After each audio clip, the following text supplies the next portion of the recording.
18వ తారీఖు ఆగస్టు నెల 2024 నుండి 24/8/2024 వరకు గోచార ఫలితాలు మిథున రాశి వారికి ఎలా ఉన్నాయనేది సశాస్త్రీయ పద్ధతులు తెలుసుకునేటట్టు ప్రయత్నం చేద్దాము. ఇప్పుడు మిథున రాశి వారికి ద్వితీయంలో బుధుడు, తృతీయంలో రవి శుక్రులు, చతుర్థంలో కేతువు, అష్టమంలో శని, అంటే అది వక్రగతి మూలాన. ఇకపోతే దశమంలో రాహువు, ఇక వ్యయంలో కనుక తీసుకున్నట్టయితే గురు కుజులు. ఈ యొక్క సంచారం ఈ విధంగా జరుగుతోంది. ఇక చంద్రుని యొక్క సంచారం కనుక మనం తీసుకున్నట్టయితే మకరం, అంటే 8, 9, 10, 11 స్థానాలలో చంద్రుని యొక్క సంచారం ఈ వారం రోజుల్లోనే 4 రాశుల్లో జరుగుతుందండి. ఈ విధంగా జరుగుతున్నది.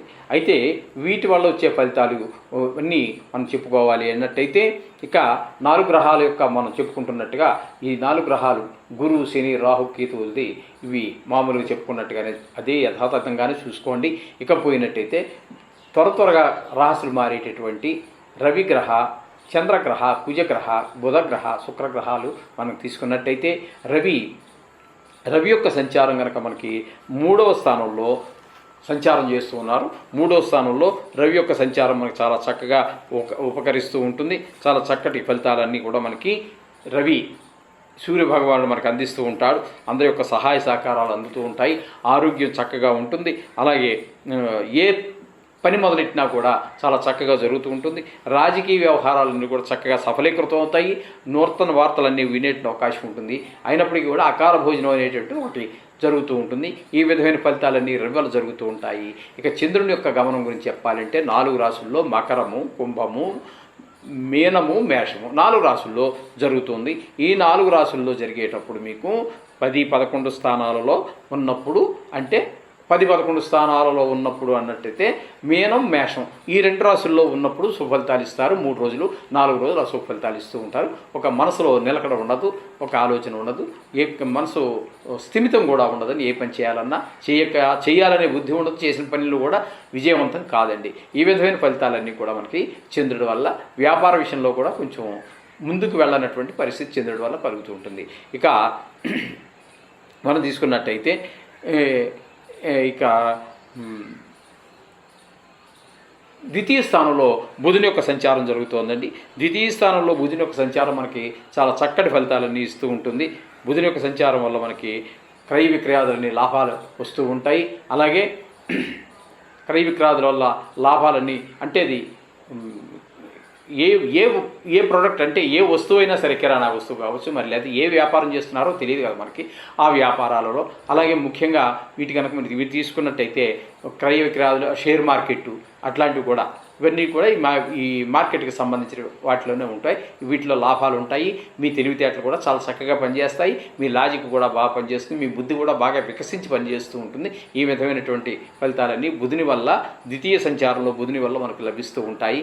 ఇకపోతే తృతీయ స్థానంలో రవి యొక్క సంచారం మనకి చాలా చక్కగా లభిస్తుందండి. అంతే మీరు పనిచేసే జాగాలో కానీ, మీరు వృత్తి వ్యాపారాలలో కానీ, కుటుంబ సభ్యుల దగ్గర కానీ, ఇరుగు పొరుగు వారు కానీ అందరూ మీ సహాయ సహకారాలు అందిస్తారు. రాజకీయంగా ఉండేటటువంటి వారికి మరింత శుభప్రదమైనటువంటి ఫలితాలు వస్తూ ఉంటాయి. ఈ విధంగా రవి ఫలితాలు ఉంటాయి. ఇకపోతే తృతీయ స్థానంలో శుక్రుని యొక్క ఫలితాలు కూడా చాలా చక్కగా ఉంటాయి. ఆయన వల్ల కూడా కుటుంబంలో మీ భార్య భర్తల మధ్యన అన్యోన్యత పెరగటము, అలాగే అన్ని విషయాల్లో సహకార సహకారాలు అన్నీ ఉంటూ ఉంటాయి. అలాగే మీరు వ్యవహారంలో ఏ పని మొదలుపెట్టినప్పటికీ కూడా ఏ విధమైన నిరాటంకంగా జరిగేటువంటి అవకాశం ఉంటుంది. ఇతరుల సహాయం, మిమ్మల్ని ఇతరులే సహాయం కోరుతారు తప్పితే మీరు ఎవరిని సహాయం కోరవలసినటువంటి పరిస్థితి ఉండదు. ఈ విధమైనటువంటి ఫలితాలన్నీ కూడా శుక్రుడి వల్ల మీకు ఈ తృతీయ స్థాన సంచారం వల్ల జరుగుతూ ఉంటుంది. ఇక చతుర్థంలో కనుక మనం కేతు తీసుకున్నట్టయితే చతుర్థంలో కేతు శుభప్రదమైనటువంటి ఫలితాలను ఇవ్వరండి. ఆయన అక్కడ చతుర్థ స్థానంలో లభించేటటువంటి సుఖాలు అంటే ఇంటి విషయంలో కానివ్వండి, వాహన విషయంలో కానివ్వండి, అట్లా వ్యాపార విషయంలో కానివ్వండి, ఏ సుఖాలు మనకి చతుర్థ స్థానం ద్వారా ఎలా అయితే మనకి మాతృ ప్రేమ కొంచెం మనకంతా లభించకపోవటం, ప్రతి వారం కొంచెం ఇబ్బందిగా ఉండటం, ఇట్లాంటివన్నీ కూడా మనకి ఆవిడ యొక్క ఆరోగ్యం తల్లి గారి యొక్క ఆరోగ్య విషయంలో కూడా తగినంత జాగ్రత్తలు తీసుకోవాల్సిన అవకాశం కనబడుతూ ఉంటుందండి. ఈ విధంగా కేతువు చతుర్థ స్థానంలో యొక్క ఫలితాల విధంగా ఉంటాయి. ఇకపోయినట్టయితే అష్టమంలో శనిగా మనం తీసుకోవాలి. అష్టమ శని అంటాము. అష్టమ శని ముఖ్యంగా శని 3 రాసుల్లో మాత్రమే అనుకూలిస్తారు. అందులో 5 రాసుల్లో మాత్రం చాలా ఎక్కువగా మనల్ని బాధిస్తూ ఉంటారు. ఆయన ఏంటంటే అర్ధాష్టమ అంటే 4వ స్థానంలోను, అష్టమ అంటే 8వ స్థానంలోను, ఏళ్ళనాడి శని అంటే మనకి వ్యయ, జన్మ, ద్వితీయ స్థానాలలో శని యొక్క సంచారం గోచారరీత్యా జరిగేటప్పుడు ఈ 5 రాసుల్లో మరీ ఎక్కువగా పీడిస్తూ ఉంటారు శని భగవానుడు మనని. అంచేత అష్టమ శని అనేది కొంచెం ఇబ్బందికరమైన పరిస్థితి కాదు.